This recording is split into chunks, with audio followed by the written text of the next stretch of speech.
சந்திப்பை பொறுத்தவரை தற்பொழுது ஒரு 20 நிமிடங்களுக்கு மேலாக நடைபெற்று வருகின்றது. இந்த சந்திப்பில் மருத்துவர் ராமதாஸ் அவர்கள் அன்புமணி ராமதாஸ் அவர்களை பார்த்து எதுவும் பேசவில்லை. நேரடியாக அன்புமணியிடம் ராமதாஸ் அவர்கள் எந்த கருத்தையும் தெரிவிக்கவில்லை. இருவருமே, அதாவது அன்புமணி அவர்களும் மருத்துவர் ராமதாஸ் அவர்களை பார்த்து பேசவில்லை.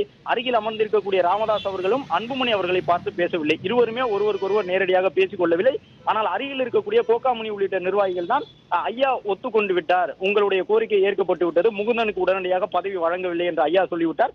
அது மட்டுமல்ல, முகுந்தன் அவர்களும் தன்னுடைய பெயரை சொல்லி கட்சிக்குள் ஒரு குழப்பம் ஏற்படுவதை விரும்பவில்லை என்று சொல்லிவிட்டு அவர் இளைஞரணி பொறுப்புக்கு மட்டுமல்ல, தற்போது அவர் இருக்கக்கூடிய ஊடக பொறுப்பில் இருந்தும் விலகிக் கொள்கின்றேன் என்று முகுந்தனும் சொல்லிவிட்டார் என்று மருத்துவர் அன்புமணி ராமதாசிடம் அருகில் இருக்கக்கூடிய நிர்வாகிகள் தெரிவித்தார்கள்.